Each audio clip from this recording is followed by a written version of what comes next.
ಗೋಕಾಕ್ ವಿಧಾನಸಭಾ ಕ್ಷೇತ್ರ ಜಾರಕಿಹೊಳಿ ಫ್ಯಾಮಿಲಿಗೆ ರಾಜಕೀಯ ಜೀವ ನೀಡಿದ ನೆಲೆ.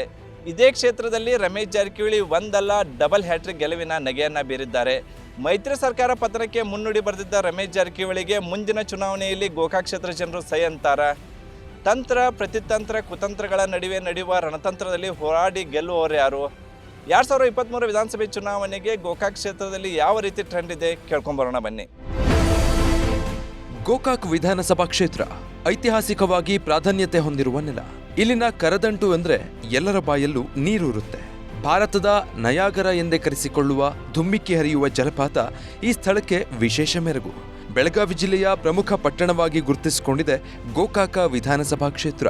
ರಾಜಕೀಯವಾಗಿಯೂ ರಾಜ್ಯ ಮಟ್ಟದಲ್ಲಿ ಸದಾ ಸುದ್ದಿಯಲ್ಲಿರುವ ಕ್ಷೇತ್ರವಿದು. ಕಾರಣ ಈ ಕ್ಷೇತ್ರದ ಶಾಸಕ ರಮೇಶ್ ಜಾರಕಿಹೊಳಿ ಪ್ರಭಾವಳಿ. ಮೈತ್ರಿ ಸರ್ಕಾರ ಪತನಕ್ಕೆ ಮುನ್ನುಡಿ ಬರೆದಿದ್ದ ರಮೇಶ್ ಜಾರಕಿಹೊಳಿ ಹಿಡಿತ ಹೊಂದಿರುವ ಕ್ಷೇತ್ರವಿದು. ರಾಜ್ಯದ ಪ್ರಭಾವಿ ರಾಜಕೀಯ ಕುಟುಂಬವಾಗಿ ಹೊರಹೊಮ್ಮಿರುವ ಜಾರಕಿಹೊಳಿ ಕುಟುಂಬಕ್ಕೆ ರಾಜಕೀಯ ಶಕ್ತಿ ನೀಡಿದ ಕ್ಷೇತ್ರ ಗೋಕಾಕ. 2023ರ ಚುನಾವಣೆಗೆ ಈ ಕ್ಷೇತ್ರವು ಈಗ ಸಿದ್ಧಗೊಳ್ತಿದೆ. ಒಟ್ಟು ಮತದಾರರು 2,50,767. ಪುರುಷರು 1,23,700. ಮಹಿಳೆಯರು 1,27,067.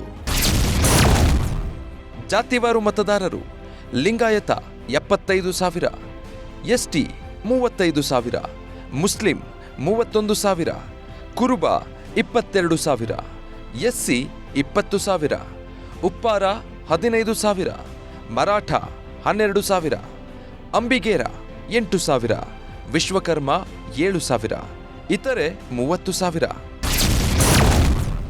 ಕಳೆದ ವಿಧಾನಸಭಾ ಚುನಾವಣೆಗಳ ಫಲಿತಾಂಶ. 2008ರಲ್ಲಿ ಕಾಂಗ್ರೆಸ್ನಿಂದ ರಮೇಶ್ ಜಾರಕಿಹೊಳಿ 44,989 ಮತಗಳೊಂದಿಗೆ ಜಯ ದಾಖಲಿಸಿದ್ರು. ಜೆಡಿಎಸ್ನ ಅಶೋಕ ಪೂಜಾರಿ 37,229 ಮತಗಳಿಂದ ಪರಾಭವಗೊಂಡಿದ್ರು. ಅಂತರ 7,760 ಮತಗಳು. 2013ರಲ್ಲಿ ಕಾಂಗ್ರೆಸ್ನಿಂದ ರಮೇಶ್ ಜಾರಕಿಹೊಳಿ 79,175 ಮತಗಳೊಂದಿಗೆ ಜಯಭೇರಿ ಬಾರಿಸಿದ್ರು. ಜೆಡಿಎಸ್ನ ಅಶೋಕ ಪೂಜಾರಿ 51,170 ಮತಗಳೊಂದಿಗೆ ಸೋಲನುಭವಿಸಿದ್ರು. ಅಂತರ 28,005 ಮತಗಳು. 2018 ಕಾಂಗ್ರೆಸ್ನಿಂದ ರಮೇಶ್ ಜಾರಕಿಹೊಳಿ 90,249 ಮತಗಳೊಂದಿಗೆ ಜಯ ದಾಖಲಿಸಿದ್ರು. ಬಿಜೆಪಿಯಿಂದ ಅಶೋಕ ಪೂಜಾರಿ 75,696 ಮತಗಳಿಂದ ಸೋಲನುಭವಿಸಿದ್ರು. ಅಂತರ 14,553 ಮತಗಳು. 2019 ಉಪಚುನಾವಣೆ. ಬಿಜೆಪಿಯಿಂದ ರಮೇಶ್ ಜಾರಕಿಹೊಳಿ 87,450 ಮತಗಳೊಂದಿಗೆ ಜಯ ದಾಖಲಿಸಿದ್ರು. ಕಾಂಗ್ರೆಸ್ನಿಂದ ಲಖನ್ ಜಾರಕಿಹೊಳಿ 58,444 ಮತಗಳೊಂದಿಗೆ ಸೋಲನುಭವಿಸಿದ್ರು. ಅಂತರ 29,006 ಮತಗಳು. 2008ರಿಂದ 2018ರವರೆಗೆ ಈ ಕ್ಷೇತ್ರ ಉಪಚುನಾವಣೆ ಸೇರಿ 4 ಚುನಾವಣೆಗೆ ಸಾಕ್ಷಿಯಾಗಿದೆ.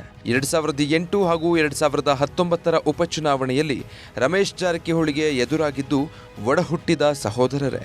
2008ರಲ್ಲಿ ರಮೇಶ್ ವಿರುದ್ಧ ಬಿಜೆಪಿಯಿಂದ ಭೀಮಶಿ ಜಾರಕಿಹೊಳಿ ಹಾಗೂ 2019ರ ಉಪಚುನಾವಣೆಯಲ್ಲಿ ರಮೇಶ್ ವಿರುದ್ಧ ಕಾಂಗ್ರೆಸ್ನಿಂದ ಲಖನ್ ಜಾರಕಿಹೊಳಿ ಸ್ಪರ್ಧಿಸಿದ್ರು.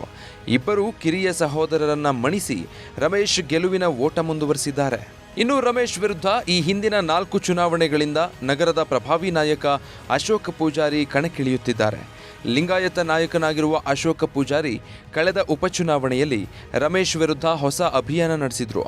ತಮ್ಮ ಹೆಗಲಿಗೆ ಜೋಳಿಗೆ ಹಾಕಿ ಕ್ಷೇತ್ರಾದ್ಯಂತ ಮತಭಿಕ್ಷೆ ಕೇಳಿದ್ರು. ಆದರೆ ರಮೇಶ್ ಪ್ರಭಾವಳಿಯಿಂದ ಅಶೋಕ್ ಪೂಜಾರಿ ಸತತವಾಗಿ ಸೋಲುತ್ತಿದ್ದಾರೆ.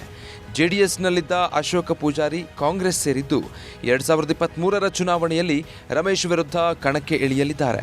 ಲಿಂಗಾಯತ ಮತಗಳೇ ನಿರ್ಣಾಯಕ ಇರುವ ಗೋಕಾಕ ಕ್ಷೇತ್ರದಲ್ಲಿ ಅಶೋಕ ಪೂಜಾರಿ ರಮೇಶ್ಗೆ ಪೈಪೋಟಿ ನೀಡೋದ್ರಲ್ಲಿ ಅನುಮಾನವೇ ಇಲ್ಲ. ಆದರೆ ಕೈಪಾಳೆಯ ತನ್ನ ಮೊದಲ ಪಟ್ಟಿಯಲ್ಲಿ ಗೋಕಾಕ್ ಕ್ಷೇತ್ರದ ಅಭ್ಯರ್ಥಿಯನ್ನ ಘೋಷಣೆ ಮಾಡದಿರೋದು ಸಾಕಷ್ಟು ಕುತೂಹಲಕ್ಕೆ ಎಡೆ ಮಾಡಿದೆ. ಕೊನೆ ಕ್ಷಣದಲ್ಲಿ ಯಾವ ದಾಳ ಉರುಳಿಸಲಿದೆ ಕಾದು ನೋಡಬೇಕು. ಇನ್ನು ಸಂಘಟನೆ ಕೊರತೆ ಅನುಭವಿಸುತ್ತಿರುವ ಜೆಡಿಎಸ್ ಪ್ರಭಾವ ಅಷ್ಟಕ್ಕಷ್ಟೇ. ಈ ಹಿನ್ನೆಲೆಯಲ್ಲಿ ಕ್ಷೇತ್ರದ ಮತದಾರರನ್ನ ಮಾತನಾಡಿಸೋಣ ಬನ್ನಿ.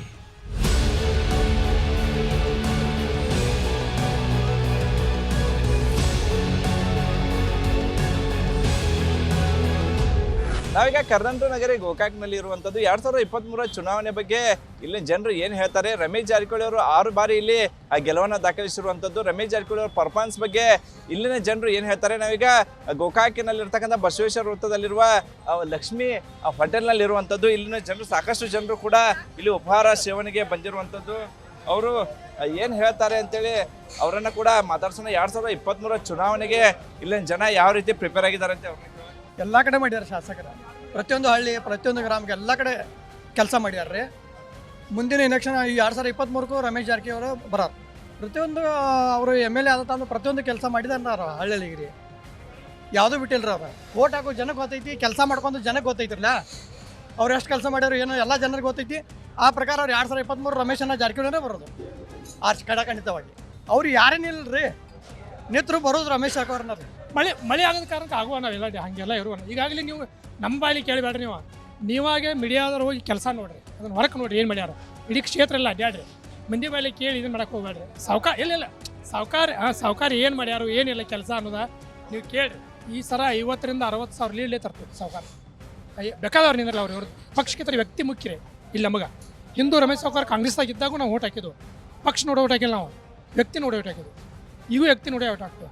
ಅವ್ರು ಮುಂದೆ ಯಾವ ಬೇಕಾದ ಪಕ್ಷದಾಗಿದ್ರು ವ್ಯಕ್ತಿ ನೋಡಿ ಓಟ್ ಹಾಕ್ತೀವಿ. ಪಕ್ಷ ನಮಗೆ ಮುಖ್ಯ ಇಲ್ಲ. ಕೆಲಸ ಮಾಡಿಲ್ರಿ ಹಳ್ಳಿಗಳ ಬರ್ರಿ, ಹಳ್ಳಿಗಳ ಬಂದು ಕೆಲಸ ನೋಡ್ರಿ. ಈ ಸರ್ತಿಗೆ ಅಶೋಕ್ ಪೂಜಾರಿ 25,000 to 30,000 ಲೀಡ್ಲೇ ಬರ್ತಾರೆ. ವಾತಾವರಣ ನೋಡ್ರಿ, ಈಗ ರಮೇಶ್ ಜಾರಕಿಹೊಳಿ ಅವ್ರ ಪರವಾಗಿದ್ದವ್ರ ಅವ್ರು ಮಾಡಿದಾರ ಅಂತ ಹೇಳ್ತಾರ. ಕೆಲಸ ಮಾತ್ರ 100ಕ್ಕೆ 1% ಆಗಿಲ್ಲ. ಒಬ್ಬ ಶಾಸಕಗೆ ಒಂದು 5 ವರ್ಷದಾಗ ಏನು ಬೇಕಾದ್ ಮಾಡ್ಬೋದು. ಅಭಿವೃದ್ಧಿ ಹರಿಕಾರ ಅಂತ ಇಂಥ ಬಿರುದು ಕೊಡ್ತಾರೆ. ಅಭಿವೃದ್ಧಿ ಹರಿಕಾರ ಅಂತೂ ಅಲ್ವಲ್ಲ. ಇವರ ಸ್ವಹಿತಾಸಕ್ತಿ ತಮ್ಮ ಇದ್ರ ಸಂಬಂಧ ಇವ್ರು ರಾಜಕಾರಣ ಮಾಡಕತ್ತಾರ. ಜನರ ಕಷ್ಟ ನಷ್ಟಗಳಿಗಿಲ್ಲ. ಮಾನ್ಯಂದು ಒಂದು ಸ್ಟೇಟ್ಮೆಂಟ್ ಕೊಟ್ಟಾರ, ನಾ ಕ್ಷೇತ್ರದಾಗ ಪ್ರಚಾರ ಮಾಡಲ್ದನೇ ಆರಿಸಿ ಬರ್ತಾನೆ ಅಂತೇಳಿ. ನೀವು ಅಡ್ಡಾಡ್ರಿ, ಪ್ರಚಾರ ಮಾಡಿರಿ, ದುಡ್ಡು ಹಚ್ಚಲ್ದ ನಿಯತ್ಲೆ ಪ್ರಚಾರ ಮಾಡಿ ನೀವು ಆರಿಸಿ ಬಂದು ತೋರ್ಸರಿ. ನಿಮ್ಗೊಂದು ಸವಾಲು. ಅವರು ಯಾವಾಗೂ ಅಂದಾರ ಎದುರಾಳಿ ಠೇವಣಿ ಇಲ್ಲದೆ ಹೋಗ್ತಾರಂತ ಅವರು ಇದನ್ನು ಕೊಟ್ಟಾರ. ನಾವು ಅವ್ರಿಗೆ ಒಂದು ಮಾತು ಹೇಳಕ್ಕೆ ಬಯಸ್ತೀನಿ. ನೀವು ಎಲ್ಲೋ 100ಕ್ಕೆ 100 ನೀವು ಠೇವಣಿ ಕಳ್ಕೊತೀರಿ ಸಲ ಅನ್ನೋದು ನಮ್ದು ಒಳಗಿನ ಮಾತು. ಅವ್ರು ಎದ್ರ ಮ್ಯಾಗ ಬೇಕಾದಂದ್ರೆ ಕುಂಡ್ರಲಿ ರೀ. BJP ಆಗಲಿ, ಕಾಂಗ್ರೆಸ್ ಆಗಲಿ, JDS ಆಗಲಿ, ಪ್ರೈವೇಟ್ ಆಗಲಿ, ಎತ್ತರ ಬೇಕಾದಂದ್ರ ಮೇಲೆ ಕೂತ್ರು ನಾವು ರಮೇಶ್ ಜಾರಕಿಹೊಳಿನ ಓಟ್ ಹಾಕ್ತೀವಿ. ನಮ್ಗೆ ಖುಷಿ ಐತಿ. ರಮೇಶ್ ಜಾರಕಿಹೊಳಿ ಕೂತ್ರೆ ನಾವು ರಮೇಶ್ ಜಾರಕಿಹೊಳಿನ ಓಟ್ ಹಾಕ್ತೀವಿ. 6 ಸಲ ಗೆದ್ದಾರ. 6 ಸಲ ಗೆಲ್ಲುಕಿದ್ರೆ ಫಸ್ಟ್ ಸಲ ಆರ್ಸಿ ಬಂದಾಗ ಏನೆಲ್ಲ ಕೆಲಸ ಮಾಡ್ಯಾರ. 6 ಸಲನೂ ಬಂದ್ರೂ ನಮ್ಮ ಗೋಕಾಕ್ ಕ್ಷೇತ್ರ ನೀವು ಅಡ್ಡಾಡಿ ಸಮೀಕ್ಷೆ ಮಾಡಿರಿ, ಯಾವುದೂ ಕೆಲಸ ಇಲ್ಲ ಅನ್ನಂಗಿಲ್ಲ. ಯಾರ ಕೈಲಿ ಹೇಳಿಸ್ಕೊಂಡು ಕೆಲಸ ಮಾಡಂಗಿಲ್ಲ. ಮಂದಿಗೈತೆ ಒಂದು ಡುಪ್ಲಿಕೇಟ್ ಹೇಳೋದು, ಒಂದು ಡುಪ್ಲಿಕೇಟ್ ಮಾಡೋದು ಏನಿಲ್ಲ. ಮಾತಾಡಿದ್ರೆ ನೇರವಾಗಿ ಆಗ್ತೈತಿ ಅಂದ್ರೆ ಆಗ್ತೈತಿ ಅಂತ ಹೇಳ್ತಾರೋ, ಆಗೋದಿಲ್ಲ ಅಂದ್ರೆ ಆಗೋದಿಲ್ಲ ಅಂತ ಹೇಳ್ತಾರೆ. ಪ್ರತಿ ಸಲ ನಾವು ಸ್ಪಂದನೆ ಎಲ್ಲರಿಗೂ ಸ್ಪಂದನೆ ಮಾಡ್ತಾರ. ಅವ್ರು ಬರ್ತಾರೋ ಅನ್ನೋಕ್ಕಿಂತ ನಮ್ಮನ್ನು ಕರೆಸಿ ಅಥವಾ ಅವ್ರು ಯಾರ್ಯಾರು ಅವ್ರ ಆಪ್ತ ಕಾರ್ಯದರ್ಶಿಗಳದಾರು ಅವ್ರನ್ನ ಕಳಿಸಿ ನಮ್ಮ ಪ್ರತಿಯೊಂದು ಕೆಲಸಗಳಿಗೂ ಸ್ಪಂದನೆ ಮಾಡ್ತಾರೆ. ಗೋಕಾಕದಲ್ಲಿ ಈ ಸರಿ ರಮೇಶ್ ಜಾರಕಿಹೊಳಿ ಸೋಲ್ತಾರೆ. ಆ ವಾತಾವರಣ ಇದೆ. ಕೆಲಸ ಅವ್ರು ಮಾಡೋದು ಕಡಿಮೆ. ಸರ್ಕಾರಗಳು ತೆಗೆದು ಸರ್ಕಾರ ಬದಲು ಮಾಡೋದನ್ನ ಅವ್ರ ಮೂಲ ಕೆಲಸ. ಗೋಕಾಕ್ ಜಿಲ್ಲಾ ಮಾಡಬೇಕಾಗಿತ್ತು, ಜಿಲ್ಲಾ ಮಾಡಿಲ್ಲ. ಅಜಯ್ ಸಿಂಗ್ ಅವರು ತಮ್ಮದು ಹೊಸ ಜಿಲ್ಲಾ ಮಾಡ್ಕೊಂಡ್ರು. ಅವ್ರ ಕಡೆ ಇವರು ಒಂದು ಸ್ವಲ್ಪ ಟ್ರೈನಿಂಗ್ ಹೋಗಿ ಬರ್ಬೇಕಂತ ಹೇಳಕ್ಕೆ ಬಯಸ್ತೀನಿ ನಾನು. ಗುಂಡಾಗಿರಿ ಮಾಡೋದ್ರಿ, ಧಮಕಿ ಕೊಡೋದು, ರೊಕ್ಕ ಹಂಚೋದು, ಇದ್ರ ಮೇಲೆ ಆರಿಸಿ ಬರ್ತಾರೆ ನಾವು. ರಮೇಶ್ ಜಾರಕಿಹೊಳಿ ಅವ್ರು ನೋಡ್ರಿ, ಬೆಂಗಳೂರು, ಬಾಂಬೆ, ದಿಲ್ಲಿ ಅವರು ಆ ಕಡೆನ ಅಡ್ಡಾಡೋದು ಹೆಚ್ಚಿರ್ತೈತೆ ಅಂದ್ಕೂಡಲೇ ಇಲ್ಲಿ ಕ್ಷೇತ್ರದಾಗ ಒಟ್ಟು ಜನರ ಕಡೆ ಅವ್ರು ಬರೋದೇ ಇಲ್ಲ. ಅವ್ರ ಹಳೆಯ ಮತ್ತು ಅವ್ರ ಸಿಬ್ಬಂದಿ ಅವರ ಇಲ್ಲಿ ಶಾಸಕರಾಗೋದು ಒಳ್ಳೆಯದಂತ ಅನಿಸ್ತಾನೆ.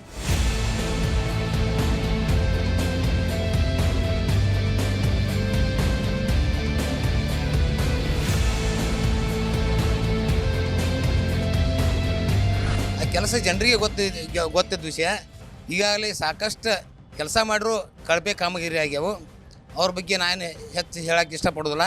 ಅದನ್ನು ಜನರೇ ತೀರ್ಮಾನ, ಈ ಸಲ ಚುನಾವಣೆ ಜನರೇ ತೀರ್ಮಾನ ಮಾಡ್ತಾರೆ. ಜನರಿಗೆ ಖುಷಿ ಪಡುವಂಥ ಕೆಲಸ ಆಗಿಲ್ಲ ಅವ್ರ ಕಡೆಯಿಂದ. ಓನ್ಲಿ BJP ಸರ್ಕಾರ ಕಮಿಷನ್ ಸರ್ಕಾರ ಇದೆ. 40% ಕಮಿಷನ್ ಸರ್ಕಾರ. ಅಲ್ಲಿ 40% ಇದ್ರೆ ಇಲ್ಲಿ 50% ಕಮಿಷನ್ ಸರ್ಕಾರ ಇದೆ ಗೋಕಾಕದಲ್ಲಿ. ಆ ಸಲ ಎದೆ ಕಣಕ್ಕೆ ಅವರ ಗುಂಡಾಗಿರಿ ಕೆಲವೊಂದು ಮಂದಿ ಜನ ಭಯಭೀತರಾಗಿದ್ದಾರೆ ಗೋಕಾಕದಲ್ಲಿ. ಈ ಸಲ ಕಾಂಗ್ರೆಸ್ ಪಕ್ಷದಿಂದ ಬದಲಾವಣೆ ಆಗುವುದು. ಸನ್ಮಾನ್ಯ DKC ಅವರಿಂದ, ಸಿದ್ದರಾಮಯ್ಯ ಅವರಿಂದ ಕೆಲವು ಒಳ್ಳೆ ಕಾರ್ಯಕ್ರಮ ಮಾಡ್ತಾರೆ ತಂದು ಜನರ BJP ಬೇಸತ್ತ. ಈ ಸಲ ಕಾಂಗ್ರೆಸ್ ಪಕ್ಷಕ್ಕೆ ಸ್ಪಷ್ಟ ಬಹುಮತ ಕೊಡ್ತಾರಂತೇಳಿ ನನ್ನ ನಂಬಿಕೆ ಇದೆ. ಗೋಕಾಕ್ನಲ್ಲಿ ನೋಡ್ರಿ, ಸತತವಾಗಿ ಸ್ಥಳೀಯ ಶಾಸಕರ ಬಗ್ಗೆ 25-30 ವರ್ಷದಿಂದ ವಿರೋಧನೇ ಇದೆ. ಸಾಕಷ್ಟು ವಿರೋಧ ಇದ್ರೂ ಸಹಿತ ಅವ್ರದ್ದಾದಂಥ ತಂತ್ರಗಾರಿಕೆ, ದುಡ್ಡು, ಅವರ ಹಣಬಲ, ತೋಳುಬಲ ಇವತ್ತರಿಂದಾಗಿ ಅವರ ಪ್ರತಿ ಸಲ ಗೆದ್ದು ಬರಾಕತ್ತಾರೆ. ಅವ್ರಿಗೆ ಸಾಕಷ್ಟು ವಿರೋಧ ಅಂತಂದ್ರೆ ಬಹಳ ಅವರು ದುಡ್ಡು ಖರ್ಚು ಮಾಡೋದು ಇದನ್ನು ನೋಡಿದ್ರೆ ಅವ್ರಿಗೆ ಇಲ್ಲಿ ಸರಿಸಾಟಿಯಾಗಿ ಯಾರೂ ಇರಬಾರ್ದು.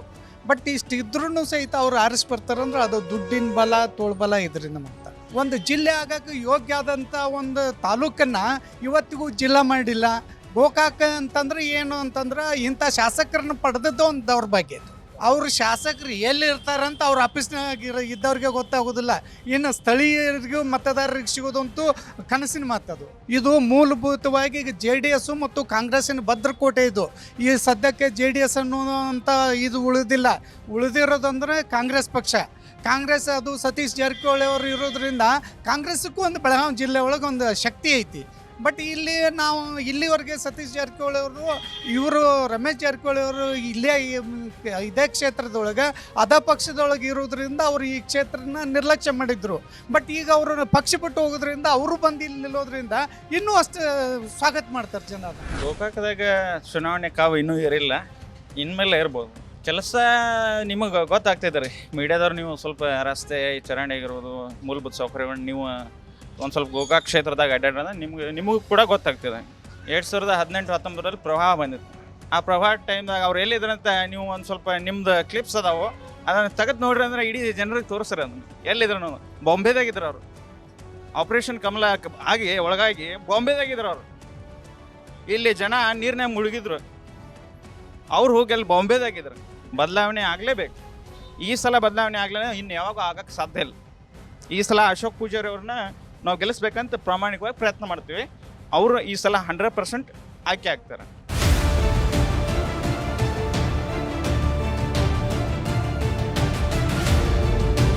ಎರಡು 2023 ಎಲೆಕ್ಷನ್ ಬರ್ತಿದೆ, ಹೆಂಗೈತ್ರಿ ಗೋಕಾಕದ ವಾತಾವರಣ ನೋಡ್ರಿ. 2023 ಚುನಾವಣೆ ಪ್ರತಿಯೊಂದು ಚುನಾವಣೆ ಮಾಡಿ ನೋಡಿದ್ರು ರೀ. ಆದರೆ ಈ ಸರ್ತಿ ಚುನಾವಣೆಯಲ್ಲಿ ಮಂದಿ ಎಲ್ಲ ರೊಚ್ಚ ಅಂದ್ರೆ ಫುಲ್ ರೊಚ್ಚಿಗೆದ್ದಾರೆ. ಪ್ರತಿಯೊಬ್ಬ ಏನೂ ಇದ್ದರೂ ನಾವು ಕಾಂಗ್ರೆಸ್ ಮಾಡೋರು. ಇವತ್ತು ಯಾವ್ದು ಬೇಕಾದ ವ್ಯಕ್ತಿ ಕೂತ್ರು ನಾವು ಕಾಂಗ್ರೆಸ್ ಮಾಡೋರು.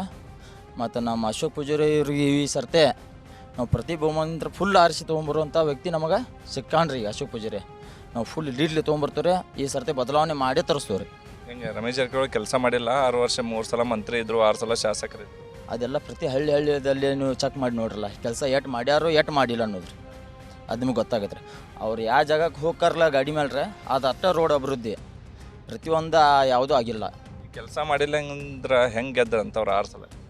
ಅದೆಲ್ಲ ಅಂಜಿಸಿ ರೀ. ಅದೆಲ್ಲ ಆಗೋ ಚಾನ್ಸಸ್ ಇಲ್ರಿ. ಅದ ಮಂದಿ ಒಂದು ಏನು ಹಾಕೈತ್ರಿ ಅದೆಲ್ಲ ಚೇಂಜ್ ಮಾಡ್ಕೋತೈತ್ರಿ.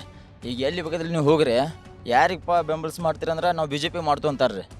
ಈಗ ಸದ್ಯ ರೀ ಯಾಕೆ ಮಾಡ್ತಾರಪ್ಪ ಅಂದ್ರೆ ಅವ್ರ ಮನಸ್ದಾಗ ಒಂದು ಅಂಜಿಕೆ ಐತ್ರಿ. ಈಗ ಸದ್ಯ ಮಂದಿ ನಮ್ಮ ಮುಂದೆ ಅಂತೈತ್ರಿ. ನಾವು ಮುಂದೆ ಅವ್ರಿಗೆ ಹೇಳ್ತೀವಿ, ಹಿಂದೆ ನಾವು ಮಾಡೋರು ಕಾಂಗ್ರೆಸ್ ಮಾಡೋರು ಅಂತ ಹೇಳ್ತಾರೆ. ಕಾಂಗ್ರೆಸ್ ಈ ಸರ್ತಿ ನಾವು ಮುಂದೆ ತೊಗೊಂಡೇ ಬರ್ತೀವಿ ರೀ. ಈ ಸರ್ತಿ ಬದಲಾವಣೆ ಮಾಡತ್ತೇವೆ ರೀ. ಅಶೋಕ್ ಪೂಜಾರಿಗೆ ನಾವು MLA ಮಾಡಿ ತೋರಿಸ್ತೇವೆ ರೀ. ಮತ್ತು ಲಕ್ಷ್ಮೀ ಹೆಬ್ಬಾಳ್ಕರು ಬರ್ತಾರೆ ಈ ಕ್ಷೇತ್ರಕ್ಕೆ ಅಂತ ಆಹ್ವಾನ ಪಟ್ಟಿದ್ದಾರೆ. ಲಕ್ಷ್ಮೀ ಅಕ್ಕ ಬಂದ್ರ ಆ ಮಾತಾರ ಬೇರೆ ಐತ್ರಿ. ಎಲ್ಲ ಮಕ್ಕಳು ಸುದ ಹೊರಗೆ ಬಂದ ಮುಂದೆ ನಿಂತು ಹಿಂದೆ ಒಟ್ಟು ಯಾರಿಗೂ ನಮಗೆ ಹಿಂದೆ ಏನಾಗಿತ್ತಪ್ಪ ಅಂದ್ರೆ ಲಕ್ಷ್ಮೀ ಅಕ್ಕ ಬಂದ್ರಂದ್ರೆ ಏನಾಗಿತ್ತಪ್ಪ ಅಂದ್ರೆ ಯಾವ ಅಂಜಲ್ದ ಮುಂದೆ ಬಂದ ಪ್ರತಿಯೊಬ್ಬ ನಿಮಗೆ ಉತ್ತರ ಕೊಡ್ತಾನೆ. ಶಾಸಕರು ಅವಾಗ ಇಲ್ಲೇ ಇಲ್ಲ. ಅವಾಗ ಬಾಂಬೆ ಮತ್ತು ಅವು ಎಲ್ಲ ಏನೈತೆ ಅಂದ್ರೆ ಕಾಂಗ್ರೆಸ್ ಬಿಟ್ಟು BJPಗೆ ಸೇರುವುದು ಲೆಕ್ಕದಾಗಿದ್ರು. ಅವಾಗ ಸತೀಶ್ ಸಾವ್ಕಾರನೇ ಇಲ್ಲೆಲ್ಲ ಸುತ್ತ ಹಾಯಿಸಿದ್ದ. ಆ ಟೈಮ್ದಾಗ ಏನೋ ಇದ್ದರೂ ಉಪ್ಪಾರ ಗಲ್ಲೆದಾಗ ಹೊಲಸೆಲ್ಲ ತೆಗಿಯಾಕಿಸಿದ ಸತೀಶ್ ಸಾವ್ಕಾರ ಆ ಟೈಮ್ದಾಗ. ಗೋಕಾಕ್ ಎಲೆಕ್ಷನ್ ಅಂತೂ 2023 ಆಕಾಡ್ಕಂತೂ ಇಳಿದು ನೆಕ್ಕಿನ ರೀ. ಆದರೆ ಈ ಸಲ ಈಗಿನ ಶಾಸಕರು ಏನದಾರು 20 ವರ್ಷದಿಂದ ಶಾಸಕರು ಏನದಾರು ಅವ್ರು ಮಾತ್ರ 100% ಈ ಸಲ ಮನೆಗೆ ಹೋದಂತೂ ನೆಕ್ಕಿನ. ಇವ್ರದ್ದು ಏನೈತಪ್ಪ ಅಂತಂದ್ರೆ ಒಳ್ಳೆ ಮಾತು ದಬ್ಬಾಳಿಕೆ, ಒಟ್ಟು ಮಂದಿನ ಅನ್ಸೋದು, ಮಂದಿನ ಬಿಡೋದು. ಯಾವ ಏನಾಕತ್ತಾರಂದ್ರೆ ಇವ್ರ ಕಡೆ ಬರಾಕತ್ತಾರಂದ್ರೆ ಅಶೋಕನ ಕಡೆ ಯಾರು ಬರಾಕತ್ತಾರಂದ್ರೆ ಏನು ಮಾಡ್ತಾರೆ ರೀ, ಅಲ್ಯಾಕೆ ಹೋಗಿದ್ದೇವ ಮಗನ ತನಗೆ ಮಾತಾಡೋಂಗಿಲ್ಲ, ಅವಾಚ್ಯದಿಂದ ನಿಂದಿಸ್ತಾರೆ. ಫುಲ್ ರಚಿಗೆದ್ದಾರೆ. ಅದೇನು ನೋಡೋಂಗಿಲ್ಲ. ಈ ಸಲ ಸಿದ್ಗಿ ಕೈಟ್ ಫುಲ್ ಆಗೈತೆ. ಅದೇನು ಮಾತಾಡಿ ಉಪಯೋಗಿಲ್ಲ. 2023 ಆಕಾಡಕ್ಕೆ ಬಂದಾಗ ನಿಮಗೂ ಗೊತ್ತಾಕೈತಿ, ಜನರು ಉತ್ತರ ಕೊಡ್ತಾರೋ. ಅಶೋಕನ MLA ಆಗ್ತಾರೆ ಸರ್. ಗೋಕಾಕ್ ಕ್ಷೇತ್ರ ವಾತಾವರಣ ಅಂದ್ರೆ ಬೆಳಗಾವಿ ಜಿಲ್ಲಾದಾಗ ಗೋಕಾಕ್ ತಾಲೂಕು ಅಂದ್ರೆ ಬೆಂಗಳೂರಲ್ಲಿ ಇಂಡಿಯಾಕನ ಗೊತ್ತೈತಿ ಏನು. ಹಂಗೆ ಬೆಂಗಳೂರು ಇದ್ರೆ ಒಂದೇ ಬೆಳಗಾವಿ ಇದ್ರು ಒಂದೇ. ಆ ಲೆವೆಲ್ ಹವಾ ಐತಿ. ಕಾಲೇಜ್ ಆಗಿಲ್ಲ. ಮಾಲ್ದಿನಿ ಉಪ್ಪಾಟಿ ಹಳ್ಳಿ ಒಳಗೆ 10,000ರಿಂದ 5,000 ರೂಪಾಯಿ ಹುಡುಗರು ಸಾಲಿ ಕಲಿತಾವೆ. 10,000 ತಗ ರಸ್ತೆಗಳು ಸರಿಯಾಗಿಲ್ಲ. ಅಲ್ಲಿ ಮಾಲ್ದಿನಿ ಒಳಗೆ ಕಾಲೇಜ್ ಆಗ್ಬೇಕಾಗಿತ್ತು. ಆ ಕಾಲೇಜೂ ಆಗಿಲ್ಲ. 2 ವರ್ಷದಿಂದ ಆಗ್ಬೇಕಾಗಿತ್ತು. ಅದು ಮನವಿ ಮಾಡಿದ್ರೆ ನಮ್ಮ ಹಿರಿಯರ ಅದಾಗಿಲ್ಲ. ಅದನ್ನು ಓಪನಿಂಗನ್ನು ಮಾಡಿದ್ರು ಅಲ್ಲೇ ಸ್ಟಾಪ್ ಮಾಡಿಬಿಟ್ರು. ಸಾರ್ವಜನಿಕ ತ್ರಾಸ ಐತಿ. ಮತ್ತು ಇನ್ನೊಂದಂದ್ರೆ ರೋಡ್ ಎಲ್ಲಾರು ಗುಡಿ ಒಂದು 2,000 ಕೊಡೋದು, ಒಂದು 10,000 ಕೊಡೋದು, ಬೈಟಿ ಕೊಡ್ರೆ ಅದೇನು ಜಾತ್ರೆ ಹೋಗೈತಿ. ಜನರ ಬೈಟಿ ಕೊಡು ಜಾತ್ರೆ ಮಾಡೋಂಥ ವ್ಯವಸ್ಥೆ ಐತಿ ಈಗಿನ ಕಾಲದಾಗ ದೊಡ್ಡದು. ಇವ್ರು ಶಾಸಕರಿಗೆ ಏನು ಬಿಡು ಕೊಡ್ಬೋದು, ಇವ್ರು ಎಲ್ಲಾರು ಇದು ಮಾಡಿರ್ತಾರಲ್ಲ ಲೂಟಿ ಇಲ್ಲಿ ಕೊಡ್ಬೋದು. ಆದ್ರೆ ಈಗ ಏನಪ್ಪ ಸಾರ್ವಜನಿಕವಾಗಿ ರಸ್ತೆಗಳಾಗಿಲ್ಲ ಸರಿಯಾಗಿ.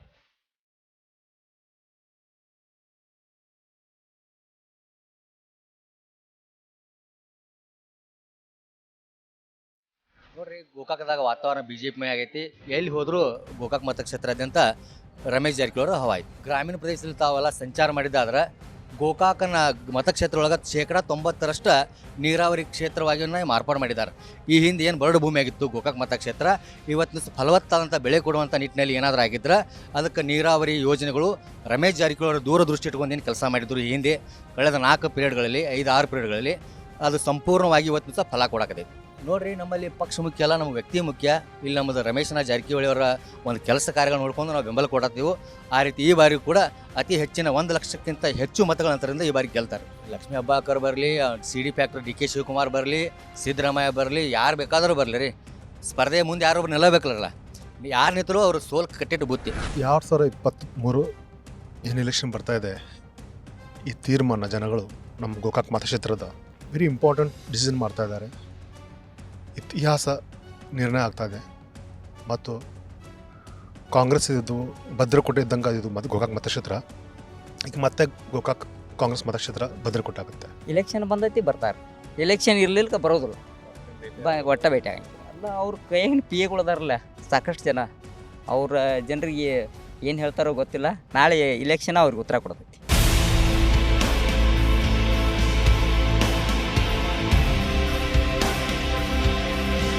ಗೋಕಾಕ್ ವಿಧಾನಸಭೆ ಕ್ಷೇತ್ರ ವ್ಯಾಪ್ತಿಯಲ್ಲಿ ಬರುವ ಮಾಲ್ದಿನಿ ಗ್ರಾಮದಲ್ಲಿ ನಾವೀಗಿರುವಂಥದ್ದು. ಇಲ್ಲಿನ ಜನರು 2023 ಚುನಾವಣೆ ಬಗ್ಗೆ ಏನು ಹೇಳ್ತಾರೆ, ಯಾವ ರೀತಿ ಟ್ರೆಂಡ್ ಇದೆ ಅಂತೇಳಿ ಇಲ್ಲಿ ಜನರನ್ನ ಮಾತಾಡಿಸೋ ಪ್ರಯತ್ನವನ್ನು ಮಾಡೋಣ. ಇಲ್ಲಿ ಕೂಡ ಸಾಕಷ್ಟು ರೈತರು ಇರುವಂಥದ್ದು, ಸ್ಥಳೀಯರು ಇರುವಂಥದ್ದು. 2023 ಚುನಾವಣೆ ನನಗೆ ಇಲೆಕ್ಷನ್ ಬರ್ತಿದೆ, ಹೆಂಗೈತಿ ವಾತಾವರಣ ಕಾಂಗ್ರೆಸ್ ಹಾಕಿದ್ರಿ. ಸಾವುಕಾರ ಕೆಲಸ ಏನೇನು ಮಾಡಿಲ್ರಿ. ಬೇಕಾದ್ರೆ ನಮ್ಗೆ ಸಮೀಕ್ಷೆ ಮಾಡಿರಿ, ಇಡೀ ನಮ್ಮ ಮಾಲ್ದಿನಿ ಗ್ರಾಮ ತುಂಬ ಏನೈತಿಲ್ಲ ಕೆಲಸ ಏನು ಮಾಡಿದಾರೆ ಅಂದ್ರೆ ನೀವು ತೋರಿಸ್ತೀನಿ, ನನ್ನ ಬೆಣ್ಣ ಐತೆ ಅಡ್ಯಾಡ್ರಿ. ಈಗ ನೋಡ್ರಿ, ನಾವು ಈಗ ಸದ್ಯ ನಮ್ಮ ಹೊಲದಾಗ ಆದಿ ಮಾಡ್ಲಾಕೈಗೆ ಡಬ್ಬೆ ಬಿದ್ದೈತ್ರಿ ನಮ್ದು. ಈಗ ಹೆಂಗೆ ಮಾಡ್ಬೇಕ್ರಿ ನಾವು ರೈತರ? ಈಗ ಅದನ್ನ ಎಬ್ಬಿಸ್ಕೊಂಬರ್ಬೇಕಾರೆ 4,000 ರೂಪಾಯಿ ಖರ್ಚು ಬರ್ತೈತ್ರಿ. 6 ಸಲ ಗೆದ್ದಾರ ಅವ್ರ, 3 ಸಲ ಮಂತ್ರಿ ಆಗ್ಯಾರ. ನಿಮ್ಗೇನು ಖುಷಿ ಕೊಟ್ಟಿಲ್ಲ ಅವ್ರು? ನಮಗೇನು ಕೆಲಸ ಇಲ್ರಿ, ಬರೀ ಅವ್ರದ್ದೇನು ರೊಕ್ಕ ಇಲ್ಲಿ ಯಾವಾಗ ಐತಿ ಅಂತ ಹೇಳ್ರಿ, ಬರೀ ರೊಕ್ಕ ಕೊಡೋದು ಆರಿಸಿ ಬರೋದು, ರೊಕ್ಕ ಕೊಡೋದು ಆರಿಸಿ ಬರೋದು. ರೊಕ್ಕ ಕೊಡೋದು ಬಂದ್ ಮಾಡಿ ನಿಯತ್ಲೆ ಆರಿಸಿ ಬಂದ್ರೆ ಅವ್ರು ಬಂದಂಗೆ ರೀ, ಇಲ್ಲಕ್ಕಂದ್ರೆ ಬರಂಗಿಲ್ಲ ರೀ. ಏನು ಕೆಲಸ ಜಾಸ್ತಿ ಆಗಿದೆ ಒಟ್ಟ ಇಲ್ಲಿ ಲೀಡ್ರುಗಳು ಬಿಟ್ರೆ ಮನ್ಯಾಗ ಬೇರೆದವ್ರು ಓಟ್ ಹಾಕಂಗಿಲ್ಲ ರೀ. ಎಲ್ಲ ಕ್ಷೇತ್ರ ತುಂಬ ಹಂಗೈತ್ರಿ. ಈಗ ನಮ್ಮ ಮಾಲ್ದಿನಿ ಗ್ರಾಮ ಅಷ್ಟೇ ಅಲ್ರಿ, ಇಡೀ ಎಲ್ಲ ಈ ಕ್ಷೇತ್ರ ತುಂಬ ಕೆಲಸ ಇಲ್ಲ ರೀ. ಕೆಲಸ ಏನು ಕೇಳಂಗಿಲ್ಲ ರೀ. ಇಲೆಕ್ಷನ್ ಬಂದಾಗ ಓಟ್ ಕೇಳೋದು, ಅದು ಜನರ ಅಂಜಿಕೆ. ಈ ಜನರ ಅಂತ ಹುಚ್ಚ ಮಂದಿ ರೀ, ಅಲ್ಲಿ ಇವ್ರು ಇರ್ತಾರಲ್ಲ ಅಂಗಡಿ ಅವ್ರೆ, ಪಾಪ ಅವ್ರಿಗೆ ಏನು ಮಾಡ್ತಾರೆ ರೀ, ಅಂಜಿಕೆ ಭಯ. ಯಾಕಂದ್ರೆ ಈಗ ಅವ್ರು ಇವತ್ತು ಅವ್ರ ವಿರುದ್ಧ ಮಾತಾಡಿದಂದ್ರೆ ನಮ್ಮನ್ನ ತೆಗೆದು ಹೋಗೋದಾರಲ್ಲ ಅನ್ನೋ ಉದ್ದೇಶ ಅಷ್ಟೇ. ಇದಕ್ಕಾಗಿ ಅವ್ರಿಗೆ ನಮ್ಮ ಸಾವುಕಾರ ಅಂತಾರೆ. ಈಗ 6 ಸಲ ಗೆದ್ದಾರ ಅಂತಾರ, ಮತ್ತು ಕೆಲಸ ಮಾಡಿಲ್ಲ, ಹೆಂಗೆ ಗೆಲ್ಸಿರಿ ನೀವು? ಏನು ರೊಕ್ಕ ಕೊಡ್ತಾರೆ ರೀ, ರೊಕ್ಕ ಕೊಟ್ಟ ಆರಿಸಿ ತೊಗೊಂಬರ್ತಾರೆ. ಅವ್ರ ಲೀಡ್ರುಗಳು ಇರ್ತಾರಿಲ್ರಿ, ಮನೆ ಇಲೆಕ್ಷನ್ ಆಡಿದ್ರೆ ರಾತ್ರಿ ಅವ್ರ ಮನೆ ಅಡ್ಡಾಡಿದ್ರೆ ಅಡ್ಡಾಡಿಕ್ಸಿಂದ ಹೋಗಿ 500-1000 ರೊಕ್ಕ ಕೊಡ್ತಾರೋ. ಜನರಿಗೆ ಏನು ಬೇಕಾಗಿರ್ತೈತ್ರಿ, ಅವತ್ತೊಂದು ದಿನ ಹೆಂಗಿದ್ರು ಕೆಲಸ ಬಿಡೋದಪ್ಪ, 500 ರೂಪಾಯಿ 1000 ರೂಪಾಯಿ ಕೊಡ್ತಾರೋ, ಅದನ್ನ ತೊಗೊಂಡು ಓಟ್ ಹಾಕೊಂಡು ಅಂತೇಳಿ ಇಲ್ಲಿ ಹಾಕ್ತಾರೆ, ಬದಲಾವಣೆ ಮಾಡ್ತಾರೆ. ಅಣ್ಣ, ಈಗ ಹೆಂಗೈತಿ ವಾತಾವರಣ ಸಲ ಕಾಂಗ್ರೆಸ್ ಐತ್ರಿ. ಸಾವುಕಾರ ಕೆಲಸ ಮಾಡಿಲ್ಲ, ಏನು ಕೆಲಸ ಉಪಯೋಗ ಇಲ್ಲ ರೀ. ಕೆಲಸ ಉದ್ದಿದ್ದು ಬೋರ್ಗಳೆಲ್ಲ ಮುರುಗಿಸಿ ಹೋಗ್ಯಾರ, ಬೋರ್ ಮಾಡ್ಕೊತಿಲ್ಲ. ದನಗಳು ಕರ ಬ್ಯಾಸಿಗೆ ನೀರು ಕೊಡ್ಸಕ್ಕೆ ನೀರಿಲ್ಲ ರೀ, ಏನು ಮಾಡಿದ್ರಿ? ಹಾಂ, ನೀರು ಬಿಡ್ತಾರೋ 8 ಸಿಗಿ 4 ಸಿಗಿ ನೀರು ಬಿಡ್ತಾರೆ, ಸರಿಯಾಗಿ ನೀರು ಬಿಡಂಗಿಲ್ಲ. ಇದು ಊರಾಗ ನೀರಿಲ್ಲ, ಗಟ್ರ ನೀರಿಲ್ಲ, ಹಾಳ್ಕೋದೆ. ದನ ಕರ್ಗಳು ಕೊಡೋಕ್ಸಿನೆಲ್ಲ ಆರಾಮ ಬೆಳೆಯಂಗಿಲ್ಲ ದನಗಳಿಗೆ. ಇದು ಈ ಥರ ಮಾಡ್ಯಾರ. 6 ಸಲ ಹೆಂಗೆ ಗೆಲ್ಸಿರಿ? ದುಡ್ಡು ಮೇಲೆ ರೀ. ಇವಿಷ್ಟು ಇಲ್ಲಿ ಜನರು ಹೇಳ್ತಿರುವಂಥ ಮಾತುಗಳು. ರಮೇಶ್ ಜಾರಕಿಹೊಳಿ ಅವರು 30 ವರ್ಷಗಳಿಂದ ಇಲ್ಲಿ ಗೆಲುವು ಸಾಧಿಸಿದ್ರು ಕೂಡ ಮೂಲ ಸೌಕರ್ಯವನ್ನು ಕಲ್ಪಿಸಿಲ್ಲ ಅಂತೇಳಿ ಇಲ್ಲಿ ಜನರ ಆರೋಪನ ಮಾಡ್ತಿರುವಂಥದ್ದು.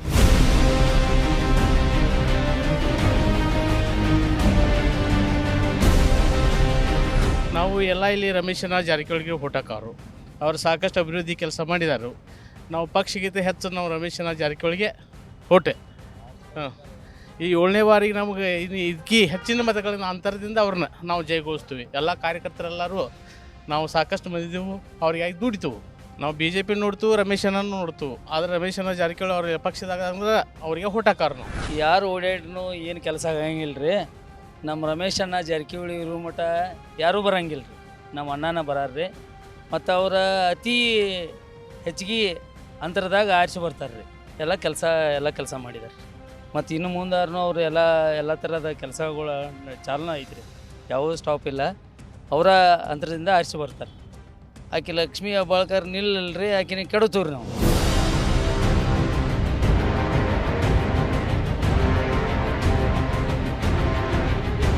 ಗುರುಮಿಣತಿ ಗ್ರಾಮದಲ್ಲಿರ್ತಕ್ಕಂಥ ರೈತರು ಕೂಡ ಇದ್ದಾರೆ, ಅವರನ್ನು ಕೂಡ ಮಾತಾಡ್ಸೋಣ.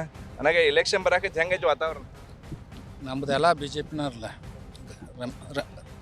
ರಮೇಶ್ ಅಕ್ಕೋರ್ದ್ರಿ. ಹ್ಞೂ ರೀ, ಕೆಲಸ ಮಾಡ್ಯಾರಲ್ಲ ರೀ.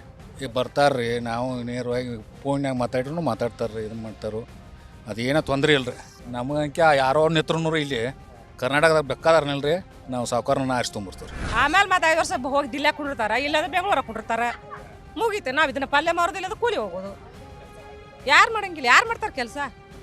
ರಮೇಶ್ ಜಾರಕಿಹೊಳಿ ಕೇಳಕ್ಕೆ ನಮ್ಮಂತ ಮಂದಿ ಕೇಳಕ್ಕಾಗ್ತೈತಿ ಹೋಗಿ? ಆಗಂಗಿಲ್ಲ. ಅಷ್ಟೊಂದು ಧೈರ್ಯ ನಮಗಾಗಿ ಇಲ್ಲಿ ನಿಮ್ಮ ಜೋಡನೆ ಮಾತಾಡೋಕ್ಕಾಗೋದು ನಮ್ಗೆ. ಇನ್ನು ಸಾವುಕಾರ ಮಾತಾಡೋದು ಧೈರ್ಯ ಬರ್ತೈತ್ರಿ. ಮಾಡ್ಯಾತಾರ್ರಿ, ಕೆಲಸ ಮಾಡಿದಾರೆ. ನಮ್ಮ ಊರಿಗೆ ನೀರು ತಂದವ್ರು ಅವ್ರಾರಿ. ಫಸ್ಟಿಗೆ ಡ್ಯಾಮ್ ನೀರು ಕುಡಿಯೋಕೆ ನಮ್ಗೆ ಇದ್ದಿದ್ದಿಲ್ಲ, ನೀರು ತಂದವ್ರು ಅವ್ರಾರಿ. ಕುಡಿಯೋ ನೀರು ನಮಗೆ ಎಷ್ಟೋ ವರ್ಷದ ಇದ್ದಿದ್ದಿಲ್ಲ ರೀ. ಆಗ್ತಾವ್ರು ಬಂದು ಅವರ ಮಾಡ್ಬೇಕತ್ತೇನು ಇಲ್ರಲ್ಲ, ಮಾಡೋ ಕೆಲಸ ಆಗ್ತಿರ್ತಾವ. ಅದಕ್ಕೆ ಟೈಮ್ ಬೇಕು ರೀ. ಅವ್ರ ಕೆಲಸ ಖುಷಿ ಆಗೈತೆ ರೀ. ಈಗ ಕೆಲಸ ಮಾಡ್ರೆ ನಮಗೆ ಖುಷಿ. ಹಾಂ, ಪಂಚಾಯತ್ ಯಾರು ಮಾಡ್ಬೇಕು ರೀ? ಪಾಪ ಅವ್ರ ಕಡೆ ಏನು ತಪ್ಪೈತ್ರಿ? ಅವ್ರ ಕಡೆ ಏನೋ ತಪ್ಪಿಲ್ಲ, ಜಾರಕಿಹೊಳಿ ಕಡೆ. ಮತ್ತು ಇಂಥವ್ರ ಮಂದಿ ಎಲ್ಲ ಇರ್ತಾರಲ್ಲ, ಅವ್ರು ಏನು ಮಾಡಾರ ಪಾಪ? ನಮ್ಮಂತಾರಲ್ಲ ಅವರು. ಅವ್ರಿಗೆ ರೊಕ್ಕ ಕೊಡ್ತಾರೋ, ಅವ್ರ ಪಗಾರ ತೊಗೊಂಡು ಮನ್ಯಾಗಿರ್ತಾರೋ. ಯಪ್ಪ, ಜಾರಕಿಹೊಳಿ ರಮೇಶ್ ಅಣ್ಣ ರೀ ನಮ್ಮ ಊರಾಗ ಬಿದ್ದು ಮನೆಗಳು ಕಟ್ಟುವಾರ್ರಿ, ಪೈಖಾನೆಗಳು ಇಲ್ರಿ. ನಿಮ್ಮಿಂದ ನಾಟ ಊರಿಗೆ ನೀರು ಕುಡಿಯೋಕೆ ಬಂದೈತಿ, ಮತ್ತಿನ್ನು ಊರಾಗ ನೀರು ಸದ್ಯಕ್ಕೆ ಕೊಡಾಕಿಲ್ರಿ ಅಂತ. ನಾ ಜಾರಕಿಹೊಳಿ ರಮೇಶ್ಗೆನ ರೀ. ಅವ್ರಿಗೆ ಹಾಕಿದ್ರಿ, ಅವರಿಂದ ಅವ್ರನ್ನ ಕಾಡಿದ್ರಿ. ಕಡಿಕಿನವ್ರು ಹಾಕಿರಿ ಏನು ಬರ್ತೈತ್ರಿ?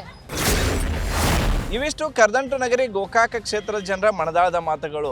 ರಮೇಶ್ ಜಾರಕಿಹೊಳಿ ಅವರ ಗೆಲುವಿನ ನಾಗಾಲೋಟಕ್ಕೆ ಬ್ರೇಕ್ ಹಾಕೋಕೆ ಎದುರಾಳಿಗಳು ತಂತ್ರವನ್ನು ರೂಪಿಸಿದ್ರೆ, ಇತ್ತ 7ನೇ ಗೆಲುವಿಗಾಗಿ ರಮೇಶ್ ಜಾರಕಿಹೊಳಿ ಕೂಡ ರಣತಂತ್ರವನ್ನು ಹೆಣಿತಿರುವಂಥದ್ದು. ಚುನಾವಣೆಗೆ ಇನ್ನೂ 2 ತಿಂಗಳು ಬಾಕಿ ಇರುವಾಗ ಗೋಕಾಕ ಕ್ಷೇತ್ರದ ಒಲವು ಯಾರ ಕಡೆಗೆ ಎಂಬುದು ಈಗ ಸಸ್ಪೆನ್ಸ್ ಆಗಿರುವಂಥದ್ದು. ಅನುಕ್ಷಣದ ಸುದ್ದಿಗಾಗಿ ನೋಡ್ತಾ ಇರಿ ವಿಸ್ತಾರ ನ್ಯೂಸ್. ಇದು ನಿಖರ ಜನಪರ.